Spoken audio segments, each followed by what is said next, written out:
Thank you very much. God bless you. God bless the United States of America. And thank you very much. Thank you.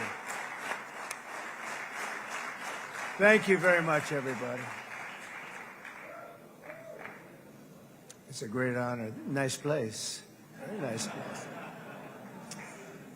Mr. President, Mr. Prime Minister, Mr. Speaker, esteemed members of the Knesset and cherished citizens of Israel, we gather on a day of profound joy, of soaring hope, of renewed faith, and above all, a day to give our deepest thanks to the Almighty God of Abraham, Isaac, and Jacob.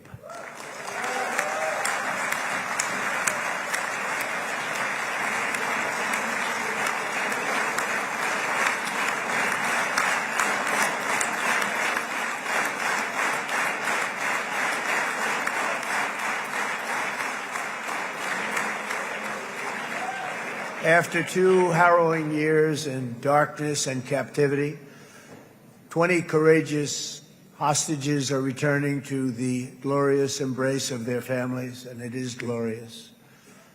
28 more precious loved ones are coming home at last to rest in this sacred soil for all of time. And after so many years of unceasing war and endless danger, today the skies are calm, the guns are silent, the sirens are still, and the sun rises on a holy land that is finally at peace, a land and a region that will live, God willing, in peace for all eternity.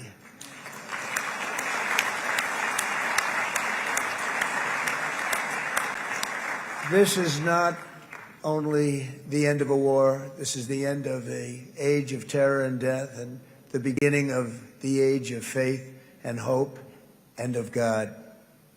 It's the start of a grand concord and lasting harmony for Israel and all the nations of what will soon be a truly magnificent region. I believe that so strongly. This is the historic dawn of a new Middle East. I want to express my gratitude to a man of exceptional courage and patriotism, whose partnership did so much to make this momentous day possible. You know who I'm talking about. There's only one, Prime Minister Benjamin Netanyahu. Baby, please stand up.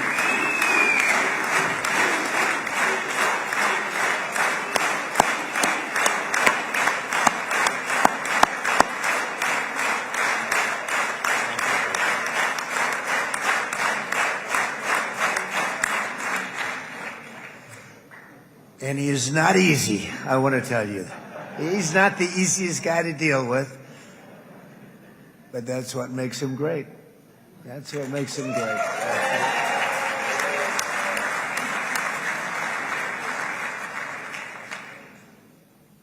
Thank you very much, baby. Great job.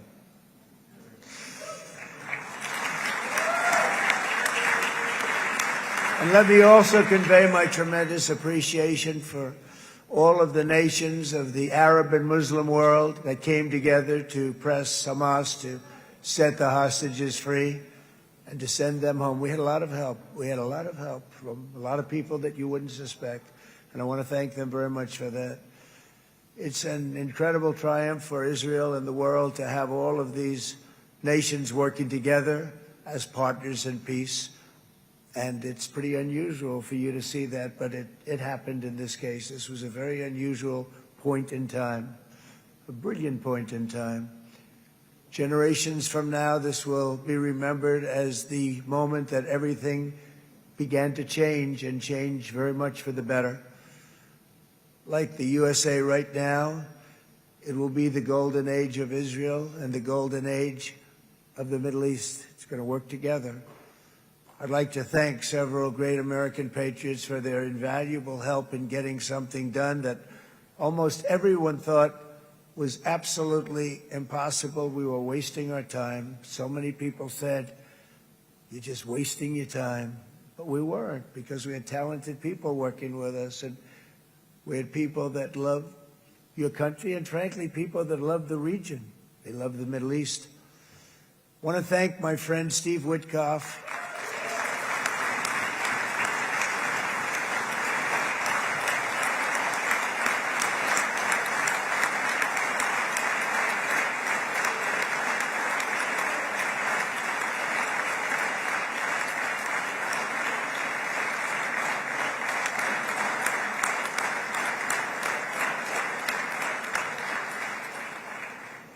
You know, Steve was chosen by me.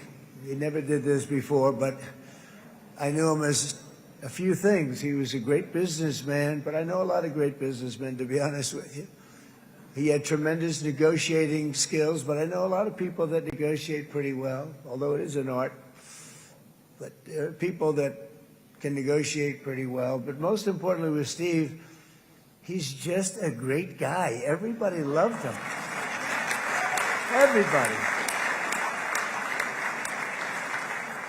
I mean, I know some negotiators that are so good, but you wouldn't have had peace in the Middle East.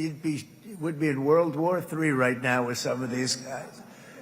Everybody loves Steve, and they respect him, and they somehow can relate to him. I've known him for many years, and I've seen it over and over again. להוציא את חבר הכנסת עודה, להוציא אותו מהאולם, להוציא אותו מיד, החוצה, החוצה. Please expel this Knesset member. Please expel this Knesset member. Please expel Knesset member Kasif out of the hall. Please expel him immediately.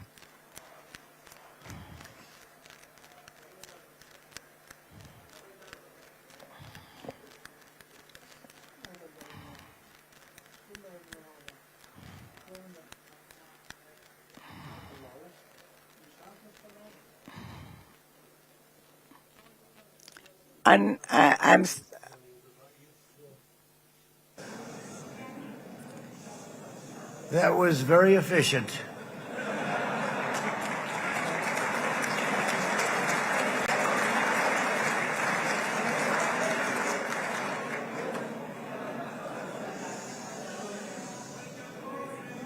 So back to Steve.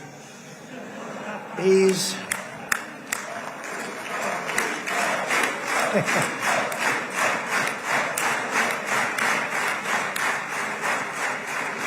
But I tell one story because he was so involved, and then we called in Jared. We need that brain on occasion. We got to get Jared in here. We got to get a certain group of people. But Steve started this all by himself. I call him Henry Kissinger, who doesn't leak. Okay? Henry is a big leaker. He leaked. Steve doesn't leak. Steve just wants to get the job done. He wants to do what's right. But I'll give you just a quick story because, as you know, he's working on the war with Russia and Ukraine, a war that would have never happened if I were president. A shame. 7,000 young soldiers a week are being killed. More than that this last week. It's a shame. It should have never happened. But it did happen, and we won the race, and I took over this horrible war that's been raging, and I thought it would be easily settled. I thought it was a hell of a lot easier than doing what we just did very successfully with Israel and a lot of other people. But this came first, and we'll get that one. But I set up a meeting for him to meet with President Putin, thinking it would be a 15 or a 20-minute meeting. Steve had no idea about Russia, had no idea about Putin too much, didn't know too much about politics, wasn't that interested. He was really good at real estate, but he had that quality that I was looking for, and I didn't see it around in too many ways. And I set up the meeting with Putin, and I called. I said, is Steve finished yet? That was about a half an hour into the meeting. No, sir, he's not. He's still inside. This is in Moscow. I said, well, how's he doing? I don't know, sir. He's still inside. I called up an hour later. Let me speak to Steve. Sir, he's still with Putin. He's with President Putin. I said, wow, that's a long meeting, 1 hour. I called up an hour later, he was still with Putin. 3 hours later, he was still with Putin. 4 hours later, he started to get the word that he was going to be coming out soon. And in 5 hours, he came out. I said, what the hell were you talking about for 5 hours? And he says, just a lot of interesting things. We just we're talking about a lot of interesting things, including what he went in there for, but you can't talk about it for 5. You can talk about it for a certain period of time, and you know what you're getting. But that's a talent. That's a talent, where you can do that. Most people I'd send in, number one, they wouldn't be accepted. Number two, if they were, the meeting would last 5 minutes, and that's what happens with Steve. Everybody loves him. They love him on this side. They love him on the other side. And he really is. He's a great negotiator because he's a great guy. So thank you very much, Steve, very much.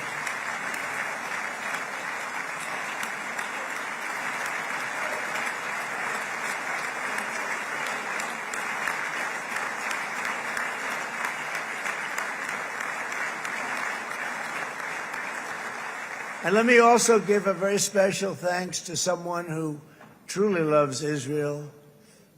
In fact, loves it so much that my daughter converted. My daughter converted. I didn't know this was going to happen. And Ivanka's here.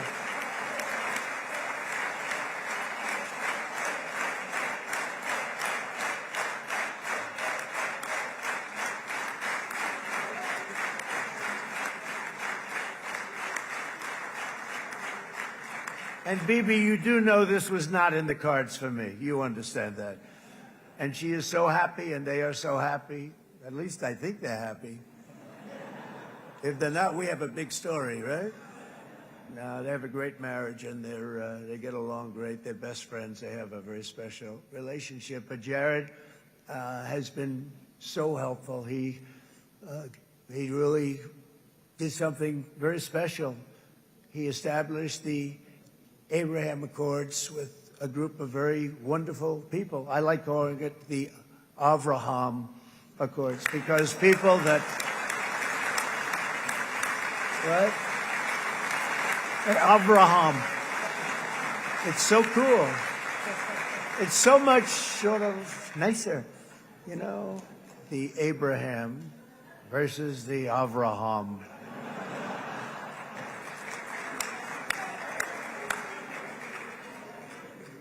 I just don't want to sound too sanctimonious when I do it, so, you know, I sort of split it up.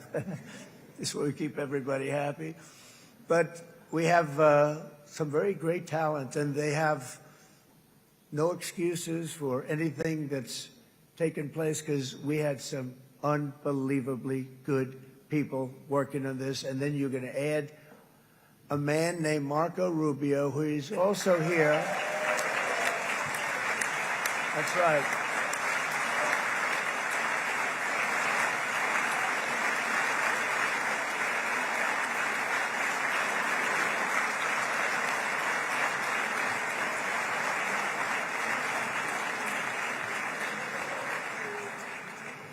And I have a prediction that Marco will go down, I mean this, as the greatest Secretary of State in the history of the United States. I believe that.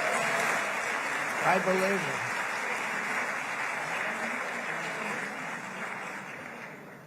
it. And he and I, you know, we really fought it out. You remember, he was tough. He was nasty. Who the hell thought this was going to happen, Marco, right? And now I'm saying he's going to go down as the greatest. He will. He was always smart and sharp, and people respect him. And then we have somebody who's young, but an unbelievable leader. I saw it a long time ago, and he's turned out to be even better than we thought. Right, Susie? I think even better. And that's Pete Hegseth, who is our Secretary of War, formerly Secretary of Defense.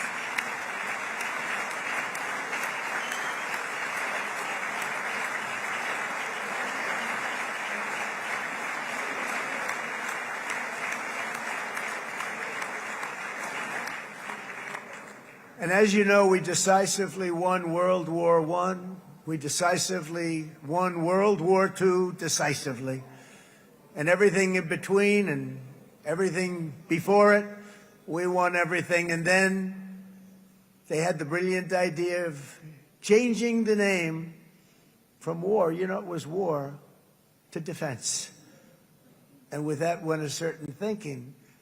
And we fought in a very politically correct way after that. We always had the strongest military, and now we have a stronger military than we've ever had before. Because of my first term, I've totally rebuilt the military, every aspect of it. But we have, if you think, we settled 8 wars in 8 months. I'm now including this one, by the way, if that's okay. They may say, well, that was quick, because yesterday I was saying 7, but now I can say 8. The hostages are back. The hostages are back.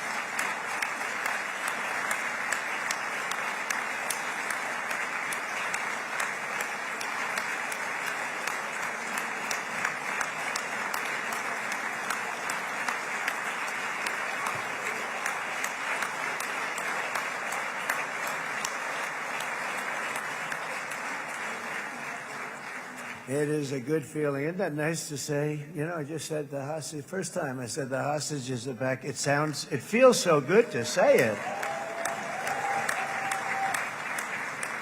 But when you settle 8 wars in 8 months, that means you don't like war. Everyone thought I was going to be brutal. In fact, I remember Hillary Clinton during a debate, she said, look at him, he's going to go into war with everybody. And actually, she said, he's got a personality that's all about war. No, and my personality actually is all about stopping wars, and it seems to work. It seems to work.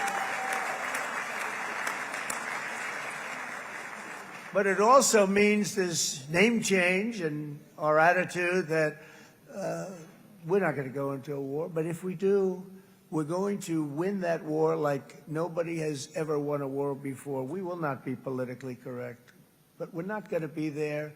And I think, you know, as you mentioned, Bibi, before, peace through strength, and that's what it's all about. The United States has the greatest and most powerful military in the, right now, history of the world. I can tell you we have weapons that nobody's ever dreamt of. I only hope we never have to use them. I rebuilt the military. I was proud to do it, but some of the things I hated to do. I hated certain of the weapons because the level of power is so enormous. It's so dangerous, so bad. But we have to do what we have to do. We make the best weapons in the world, and we've got a lot of them. And we've given a lot to Israel, frankly. And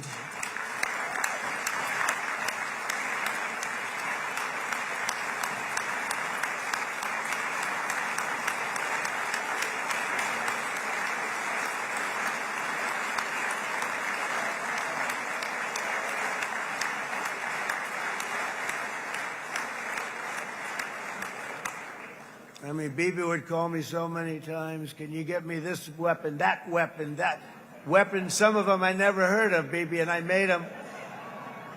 But we'd get them here, wouldn't we? And they are the best. They are the best. But you used them well. It also takes people that know how to use them. And you obviously used them very well. But so many that Israel became strong and powerful, which ultimately led to peace. That's what led to peace. So as we celebrate today, let us remember how this nightmare of depravity and death all began. 2 years ago, on the eve of the Simchat Torah holiday, thousands of innocent Israeli civilians were attacked by terrorists, and one of the most evil and heinous desecrations of innocent life the world has ever seen, the worst slaughter of Jews since the Holocaust. The cruelty of October 7th struck to the core of humanity itself. Nobody could believe what they were witnessing. The United States of America grieved alongside you, and we mourned for our own citizens who were so viciously taken that day. And to all the families whose lives were forever changed by the atrocities of that day, and all of the people of Israel, please know that America joins you in those two everlasting vows: never forget and never again.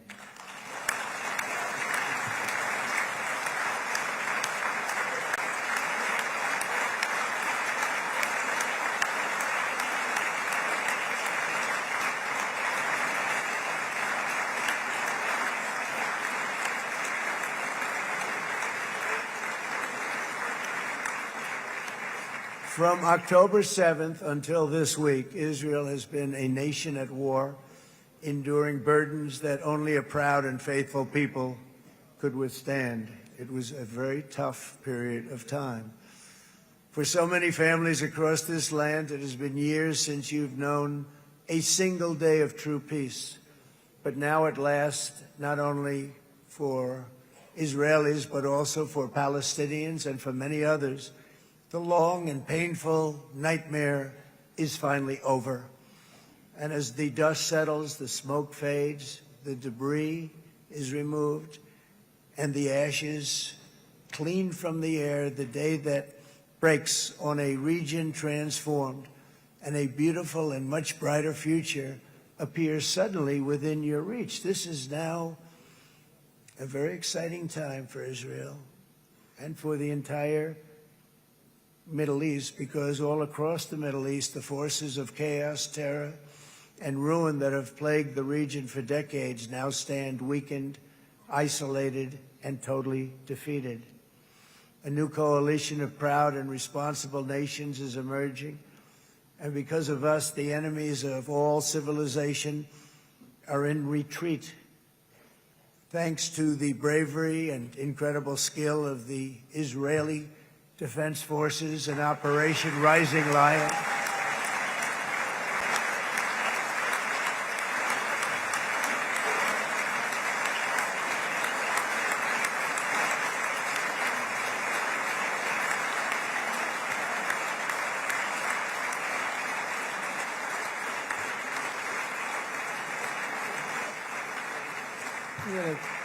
guy's central casting. Let's put him in a movie. Look at him.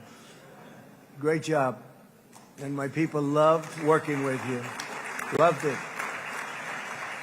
They worked so well together. But many of Iran's top terrorists, including nuclear scientists and commanders, have been extinguished from this earth. And with Operation Midnight Hammer, boy, that's a great name for that, what we did. Last June, the United States military flew 7 of those beautiful B-2 bombers. They look so beautiful all of a sudden.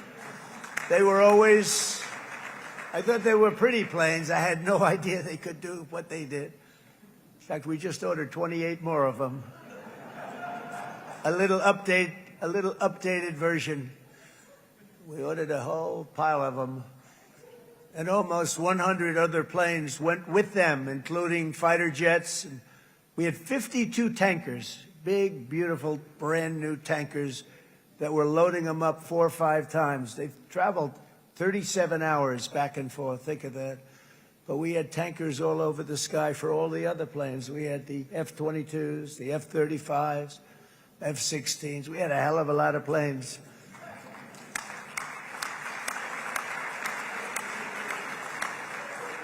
So we had 52 gas stations in the sky. That's what they call them. I'll tell you, I wouldn't want to be flying one of them. We have our great General Raisin Cain right here. General, stand up. This guy. What a general. Thank you.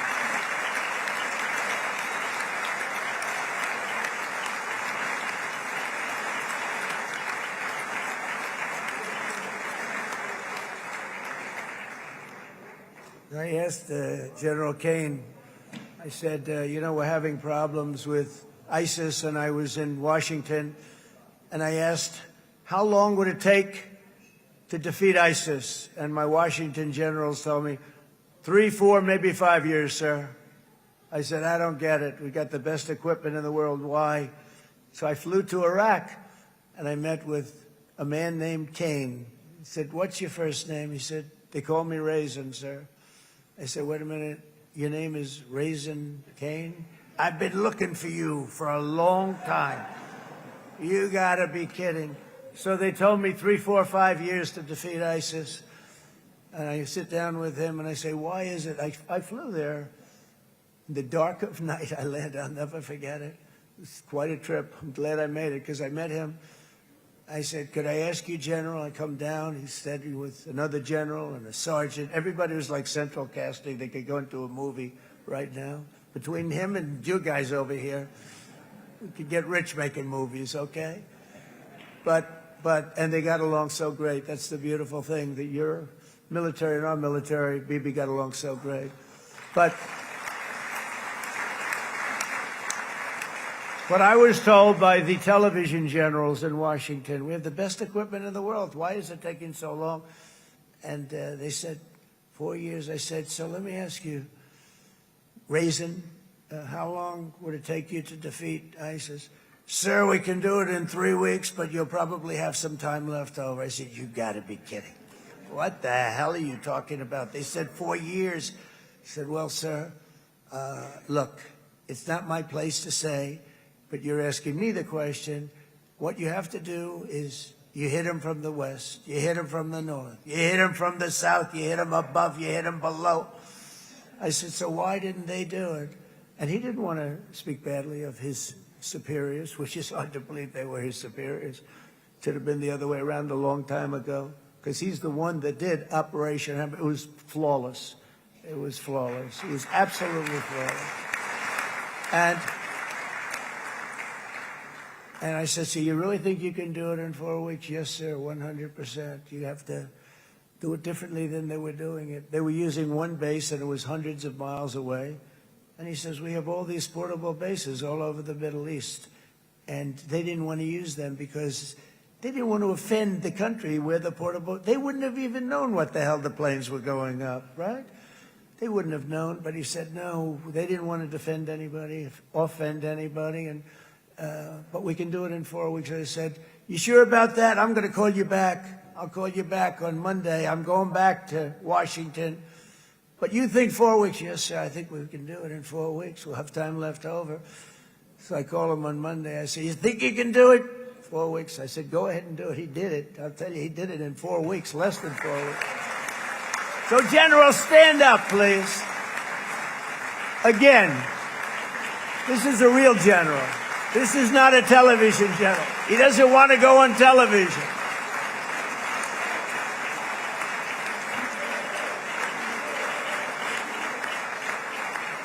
He doesn't want to go on television. I said the other guys love being on television. So we dropped 14 bombs on Iran's key nuclear facilities, totally, as I said originally, obliterating them.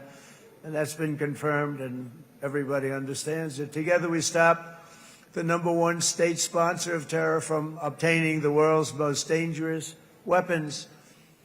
And if you think about it, if we didn't do that, and assuming we made the same deal that we have today, there'd be a dark cloud over this deal. And #1, it wouldn't happen because the other Arab and Muslim nations really wouldn't feel comfortable making the deal that we have now, right? If Iran had that nuclear weapon that they were about 2 months away from having. They would have had it in 2 months or maybe less than that. They were right at, this was our last shot. They looked at it for 22 years. This was our last shot. The pilots told me that. They said, 22 years, sir. They looked at it. Our predecessors looked. They studied it. 3 times a year would do drills on that exact attack. And boy, did they get it right. But let's assume they didn't, and let's assume there was large-scale nuclear weapons in the hands of Iran. We couldn't be here today. Even if we signed the deal, which we couldn't do because a lot of people would not want to have anything to do with it, we took a big cloud off of the Middle East and off of Israel.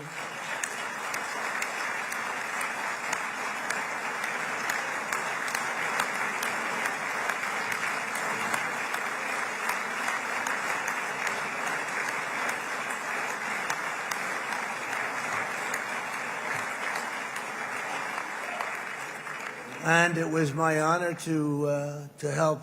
But isn't it true, though, that can you imagine the same, let's assume, Bibi, the same documents, we had everything the same, but you had somebody out there that was, in the opinion of everybody, all-powerful in the Middle East. They took a big hit, didn't they? Didn't they take a big hit? Boy, oh boy. They got hit from one side, from the other. And you know it would be great if we could make a peace deal with them, and I think that's big. Would you be happy with that? Wouldn't it be nice, I think? Because I think they want to. I think they're tired. somebody said, sir, they're starting their nuclear program again. I said, let me tell you something. They're not starting anything. They want to survive. The last thing they want to do is start digging holes again in mountains that just got blown up and they're not doing this. They want to survive, okay? But I think we have a chance. Steve, you, and I think Jared, come on, I'll call you back for another one. We always bring Jared when we want to get that deal closed. We bring Jared, but Steve, you and Jared and the General and Pete and Marco, you'll get that deal done easy. I think that'll be easy. But first we have to get Russia done. We got to get that one done. If you don't mind, Steve, let's focus on Russia first, all right? We'll get it done. In Lebanon, the dagger of Hezbollah, long aimed at Israel's throat, has been totally shattered. My administration is actively supporting the new president of Lebanon in his mission to permanently disarm Hezbollah's terror brigades. He's doing very well. And build a thriving state at peace with its neighbors. And you're very much in favor of that, I know. And it's good things are happening there, really good things. And with this week's ceasefire, we've achieved the most challenging breakthrough of them all. The most challenging breakthrough maybe ever. I mean, I've never seen anything like it. I've been involved in a lot of success. I have never seen anything like what's going on today all over the world. People are dancing in the streets, not just in Israel. They're dancing in the streets of countries that would have never danced in the street about what's happening today. They're dancing in those streets.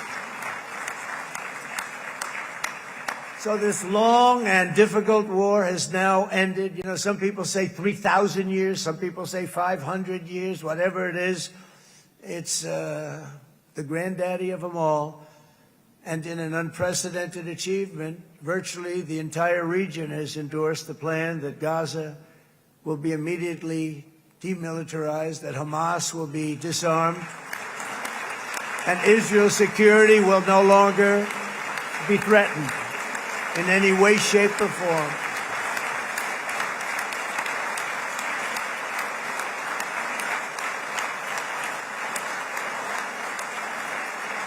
So Israel, with our help, has won all that they can by force of arms. You've won.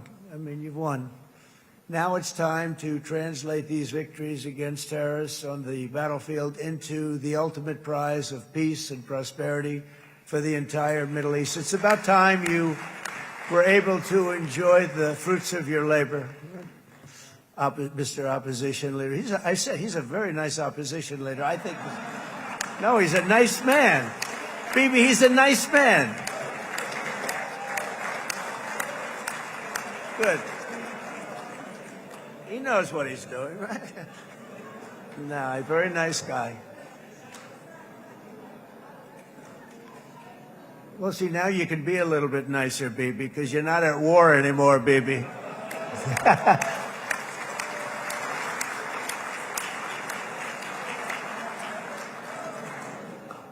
But only by embracing the opportunities of this moment can we achieve our goal of ensuring that the horrors of recent years will never happen again. You don't want to have to go through this again. 8 years ago, I came to this region on a very special first trip abroad as the President of the United States. I came here very early at your request. I addressed the leaders of the Arab and Muslim world gathered in Saudi Arabia and said that it was time to build a future free of the grip of extremism and terror. And interestingly, right now, as soon as I'm finished, I'm quite late. You've kept me quite late between opposition leaders and Bibi's brilliant but very long speech. I thought I was going to run up here, make a speech, and then head to Egypt. It didn't work out, though. And you made a pretty long one, too, sir.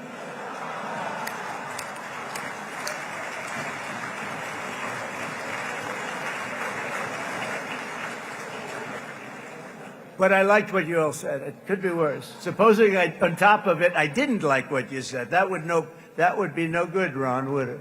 Ron, you did a great job, by the way, Ron.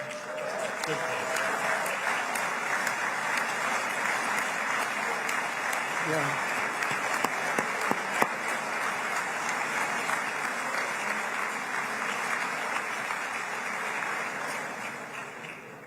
So I'm going to be meeting, actually, in a little while, I'm going to be meeting with the most powerful, the richest nations, really, in the world, although now, with the tariffs, the United States is by far the richest nation in the world, as you probably have been reading. But the richest nations, most powerful nations, tremendous, headed by some tremendous people in many cases. Some cases I wouldn't say necessarily I would endorse, but I will tell you some incredible people that really helped us make this all possible. So I'll be going there. I'll be quite late. They might not be there by the time I get there, but we're going to give it a shot. But the journey we started back then led to the crushing defeat of the ISIS caliphate, to the monumental Abraham Accords, and ultimately to the historic ceasefire this week, in which many of those same nations really played a very pivotal role, I have to tell you. Steve will tell you that. Jared will tell you that. Together we've shown that peace is not just a hope that we can dream about. It's a reality we can build upon day by day, person by person, and nation by nation. And because of that, the Middle East is finally ready to embrace its extraordinary potential. You have extraordinary potential in this region.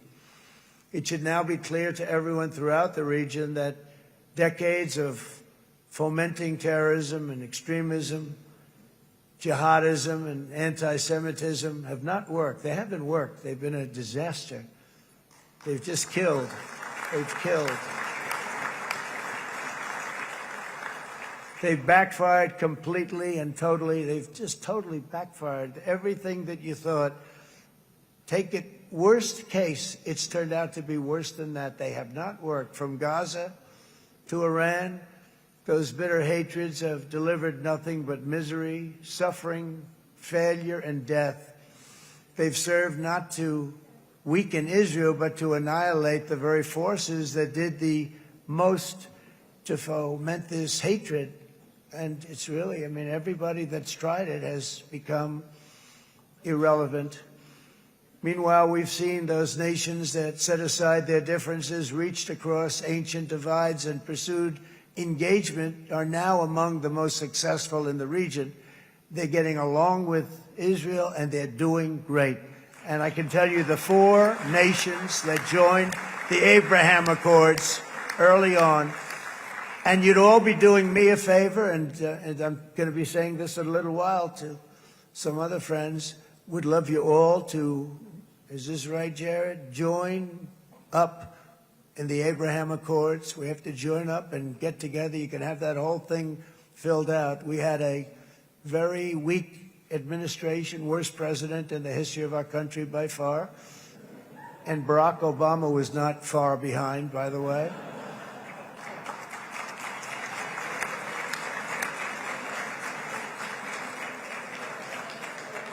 And they did nothing with this incredible document, the Abraham Accords, but now you can fill them up. Now you have peace. You have people that really like Israel. I'll tell you what, and they like Israel a lot more today than they did even 5 weeks ago. Like, you've made a lot of, you've come back. You've come back strong, because it was getting to be a little nasty out there in the world, and ultimately the world wins. You can't beat the world. Or I would say to Bibi, it's now time. And he understood it better than anybody, because ultimately, the world's a very big place. And I've said a lot. I said, this piece of land is very small. It's unbelievable what you've done with that tiny, you look at a map even of just not the world, the Middle East, and you have this little dot. And think of what you've done. It's incredible. It's incredible.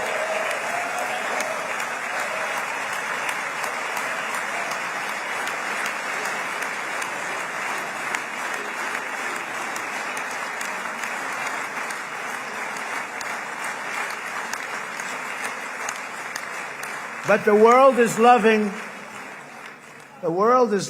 Israel again. And I said to him, the world is big and it's strong. And Ron, ultimately, the world wins. And we don't have to worry about that now. But there was getting to be a period of time over the last few months, the world wanted peace and Israel wanted peace. Everybody did. Everybody did. And what a victory it's been, right? What a victory it's been. if you would have gone on for 3, 4 more years, keep fighting, it was getting bad. It was getting heated. The timing of this is brilliant. And I said, Bibi, you're going to be remembered for this far more than if you kept this thing going, kill. It would be it would not be the same. And I just want to congratulate you for having the courage to say, that's it, we've won, and now let's enjoy our lives and let's rebuild Israel and make it stronger and bigger and better than it's ever been before. We're going to do that. Took a lot of guts. And the choice for Palestinians could not be more clear. This is their chance to turn forever from the path of terror and violence. It's been extreme, to exile the wicked forces of hate that are in their midst. And I think that's going to happen. I've met some people over the last couple of months that want to see it happen very much. And after tremendous pain and death and hardship, now is the time to concentrate on building their people up instead of trying to tear Israel down. We don't want that to happen again. And the total focus of Gazans must be on restoring the fundamentals of stability, safety, dignity, and economic development so they can finally have the better life that their children really do deserve after all these decades of horror. I intend to be a partner in this effort in the sense that we're going to help and we're going to do something that became unbelievably popular. Everybody wants to be on it. It's called the Board of Peace, okay? How about that? Is that a beautiful name? Like a board of peace.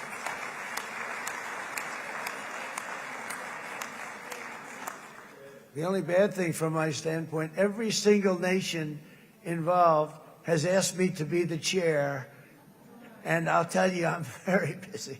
I didn't count on that, but you know what? If we do it, we'll do it right, and we have unbelievable power and wealth, because you're going to need wealth. You're going to need wealth to rebuild things, and they have wealth like few people have wealth. I want to thank the Arab and Muslim nations for their commitment that they've made to support a safe rebuilding of Gaza and beyond. I have many Arab countries, very wealthy countries, that came up and said, we'll put up tremendous amounts of money to get rebuild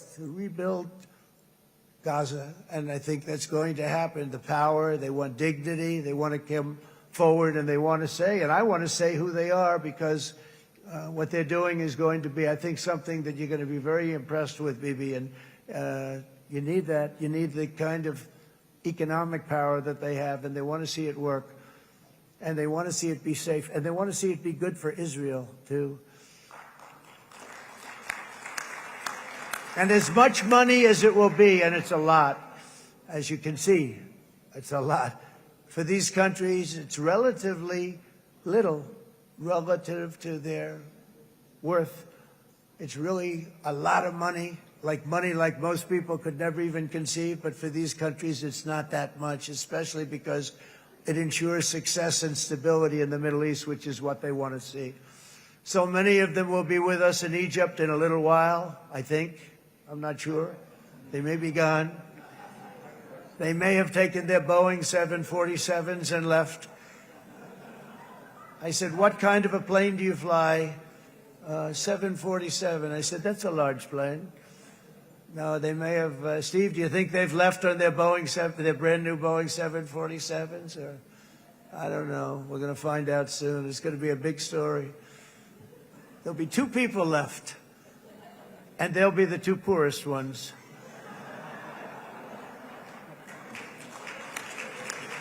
But it will be the wealthiest and most powerful group of nations. So the group that we have assembled, that's waiting for us, is the wealthiest and most powerful group ever assembled at one time. There has never been a group like this. And they're only looking for good. They want good. They're going to do good.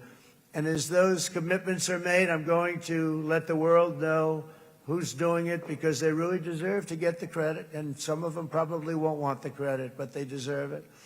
It's more obvious than ever that the productive and responsible nations of this region should not be enemies or adversaries. You should be partners and eventually even friends, and that's what's going to happen. I know it. Together you can stand against the forces of chaos. Yeah, you go ahead. That's an important point.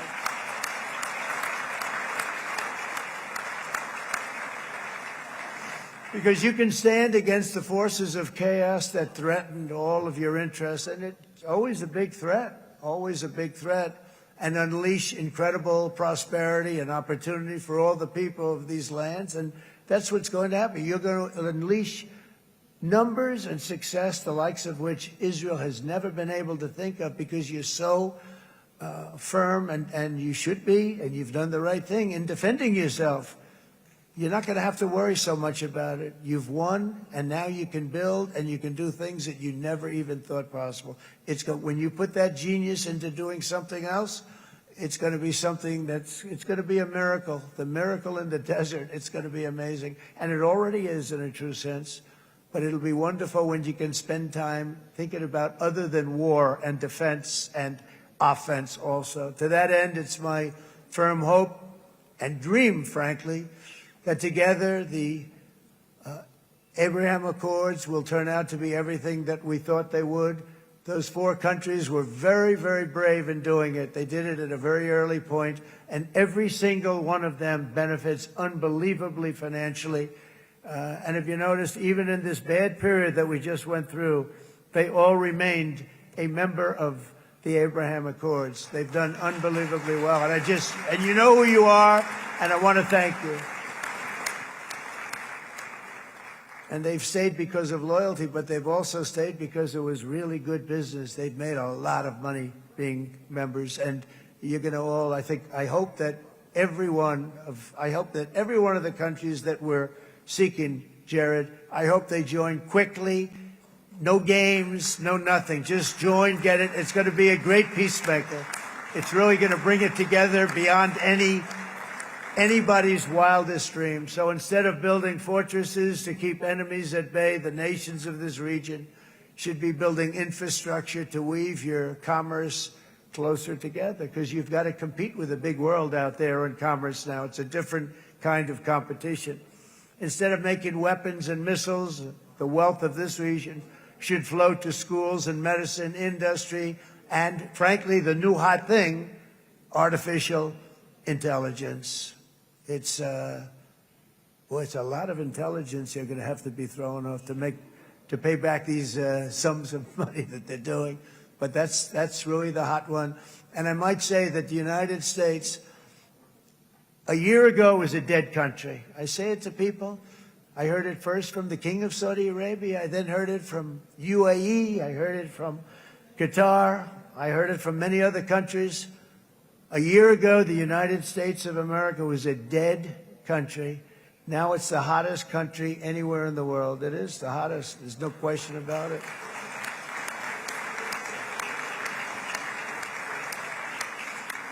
In fact, if you go back a year ago, before the election, although once we had November 5th, we became hot because people got it. I would say November 5th was a time that we became really hot. But once you go back a couple of years, if I were in charge and the country was doing what they, nobody was going to ask me to speak. Nobody asked Joe Biden to come up and speak, I guarantee you that. And if they did, he would have turned them down, I promise you. He didn't speak. He didn't speak, and he didn't speak well. But all of the countries in the Middle East, it could have, what we're doing now, it could have happened a long time ago, but it was strangled and set back almost irretrievably by the administrations of Barack Obama and then Joe Biden. It was, there was a hatred toward Israel. There was an absolute hatred. The setbacks really started when President Obama signed the Iran nuclear deal. This was a disaster for Israel, and it was a disaster for everyone. And I remember that Bibi Netanyahu came to the United States and worked so hard to try and get Obama not to do that deal.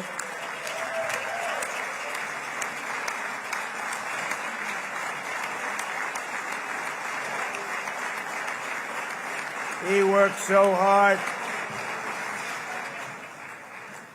But it was like talking to a wall. I remember him telling me it was like talking to a wall. They wanted to go with Iran. They chose Iran frankly, over a lot of other good nations, but specifically Israel. And that was the beginning of a very bad period of time. You had Obama go out, and the Iran nuclear deal turned out to be a disaster. And by the way, I terminated the Iran nuclear deal, and I was very proud to do it.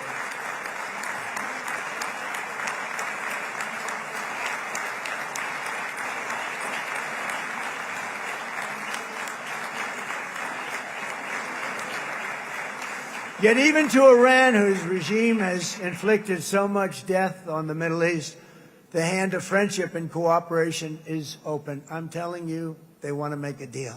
That's all I do in my life. I make deals. I'm good at it. I've always been good at it. And I know when they want. Even if they said, we don't want to make a deal, I can tell you they want to make a deal. All right, they do. They want to make a deal, and we're going to see if we can do something, because this is crazy what's happening, and we're not going to have this anymore. Neither the United States nor Israel bear the people of Iran any hostility. We merely want to live in peace. We don't want any looming threats over our heads, and we don't want to even think in terms of nuclear destruction. It's not going to happen, never will happen. There's nothing that would do more good for this part of the world than for Iran's leaders to renounce terror, stop threatening their neighbors, quit funding their militant proxies, and finally recognize Israel's right to existence. They have to do that. They have to do that. And to Iran, and as you know, this is not said out of weakness. There's no weakness. But I'm going to say this, that we are ready when you are, and it will be the best decision that Iran has ever made. And it's going to happen. It's going to happen. And they're good people. I know a lot of Iranians in the United States. They're good people, smart, hardworking people. They don't want to see what's happened to their country. The story of fierce Israeli resolve and triumph since October 7th should be proof to the entire world that those who seek to destroy this nation are doomed to bitter failure. The state of Israel is strong, and it will live and thrive forever.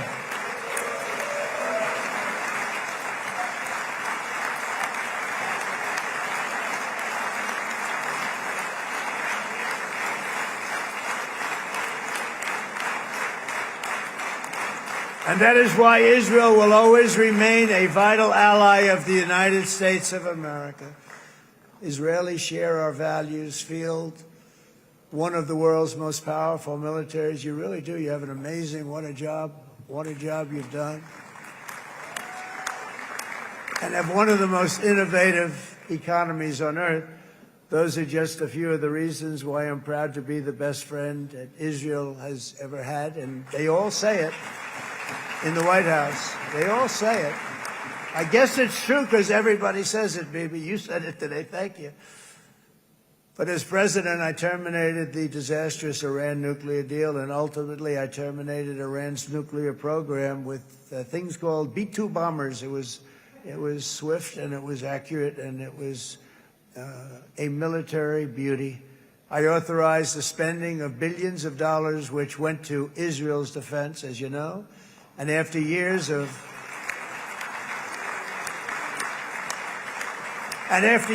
broken promises from many other American presidents, you know that, they kept promising. I never understood it until I got there. There was a lot of pressure put on these presidents. It was put on me too, but I didn't yield to the pressure.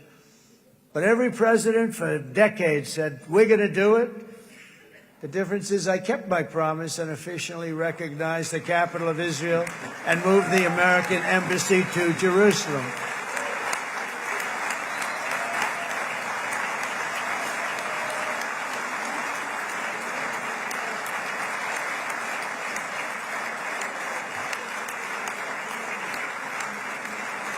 Isn't that right, Miriam? Look at Miriam. She's back there. Stand up, Miriam. Stand up.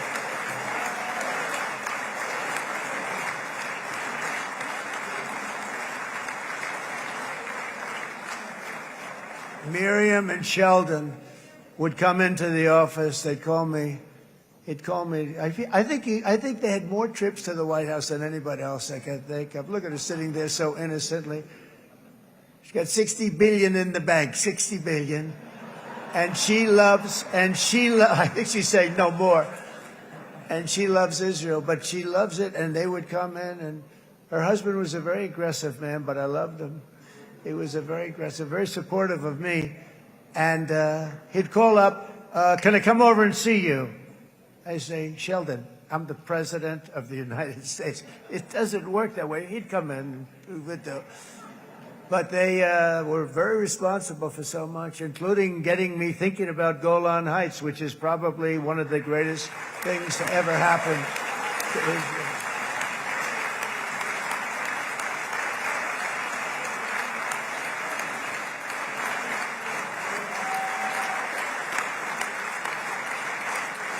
Miriam, stand up, please.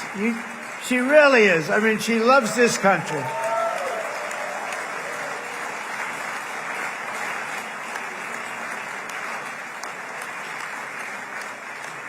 She loves this country. Her and her husband are so incredible. We miss him so dearly. But I actually asked her, I'm going to get her in trouble with this, but I actually asked her once, I said, so Miriam, I know you love Israel. What do you love more, the United States or Israel? She refused to answer. That might mean Israel, I must say. We love you. Thank you, darling, for being here. That's a great honor. Great honor. She's a wonderful woman. She is a great woman. I've always stood for the people of this community, and I always will. I'll always be with you. I'm always going to be with you. I guess maybe something could happen to change my mind. Somebody that's really stupid gets into office and wants to do really bad things, but that's about it. We don't think we're going to have that happen. I hope we're not going to have that happen. And this man is a good man right here. These two men are good men right here.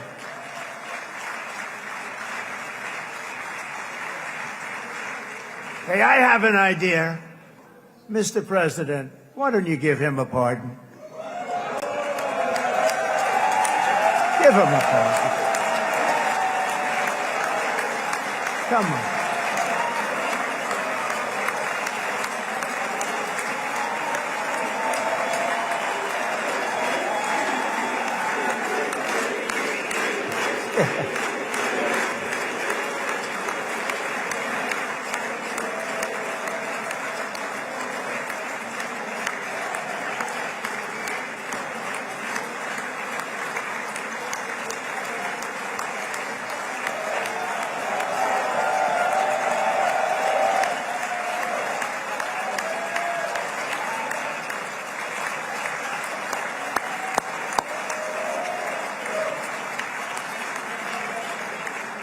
By the way, that was not in the speech, as you probably know.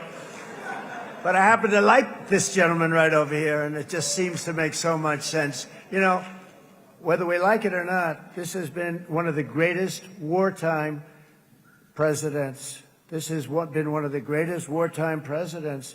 And cigars and champagne, who the hell cares about that?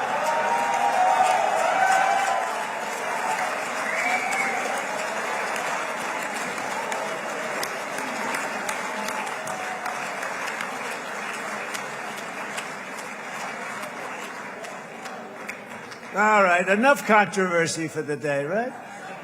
Actually, I don't think it's very controversial. So, you know, I see so popular. You are a very popular man. You know why? Because you know how to win.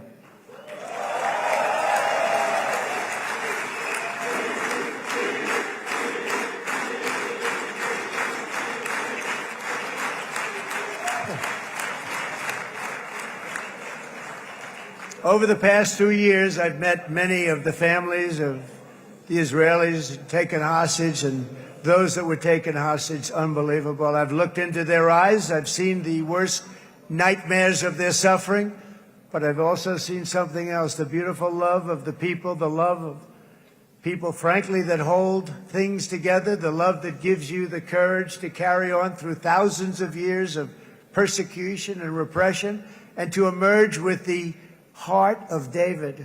It's the heart of David.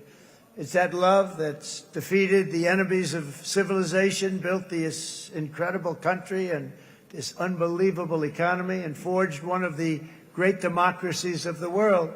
That is why it's a true honor to stand here today and address this assembly in your ancient and eternal, now capital, Jerusalem. I'm proud to have helped in that regard. This city and this nation stand as living proof that a much brighter future for this entire region is truly within our grasp. For thousands of years, Jerusalem has been a home to Christians, Jews, Muslims, and people of all ethnicities and creeds. This is the holy center of the world's three great Abrahamic faiths. I like that too. Adorned, it's the first time I've seen that word in a while. Adorned with their sacred sites and alive with their pilgrims and visitors from every corner of the globe. But here between the Western Wall, the Temple Mount, and the hill called Calvary, people of every faith and background live, work, pray, serve, and raise their families side by side, and they do it with love. This example is just one of the modern miracles that Israel has given to the world. And just in closing, the leaders in this chamber know better than anyone else the challenges of this harmony, and it's been easily won. No, it hasn't. It has not been. It's been so tough, but it has been, some say, a miracle. What you've done is a miracle. Look at your size. Look at your chances when it all started. And you know, if you think about it, you are safer today, stronger today, and more respected today than at any time in the history of Israel. Think of it. People used to say it wouldn't exist. They don't say that anymore, do they? Yet if safety, security, and coexistence can thrive here in the winding alleys and ancient paths of Jerusalem, then surely peace and respect can flourish among the nations of the broader Middle East. The God who once dwelled among his people in this city still calls us, in the words of Scripture, the turn from evil and do good, to seek peace and pursue it. So he still whispers truth into the hills and knolls and valleys of his magnificent creation, and he still writes hope into the hearts of his children all over the world. And that is why even after 3,000 years of pain and conflict, the people of Israel have never given up from the threats of Zionism, from all sorts of threats. You want the promise of Zion. You want the promise of success and hope and love and God. And the people of America have never lost faith in the promise of a great and blessed future for all of us. From the very first day that modern Israel was founded, we have stood together through thick and thin of setbacks, and through victory and defeat, through glory and heartache. We have built industries together. We have made discoveries together. We have confronted evil together, and we have waged war together. And perhaps most beautifully of all, we have made peace together. And this week, against all odds, we have done the impossible and brought our hostages home.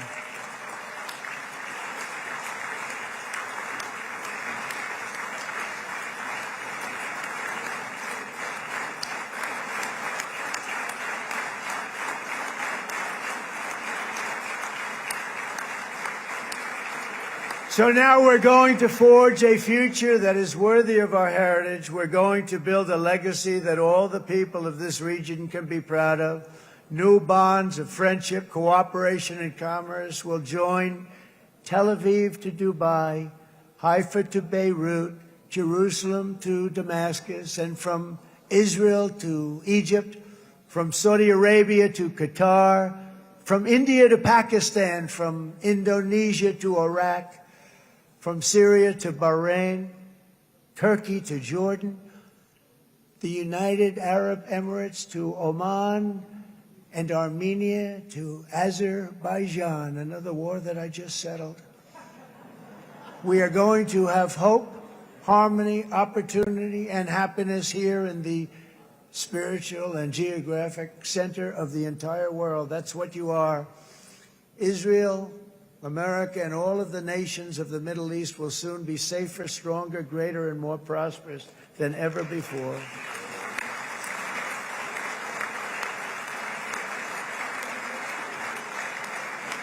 And I want to thank you all once again for this exceptional honor. This has been truly an honor. It's seldom that a president is invited to do this. And I love Israel. I'm with you all the way. You will be bigger, better, stronger, and more loving than ever before. Thank you very much. God bless you. God bless the United States of America. And God bless the Middle East. Thank you, everybody. Good luck. Thank you very much. Thank you.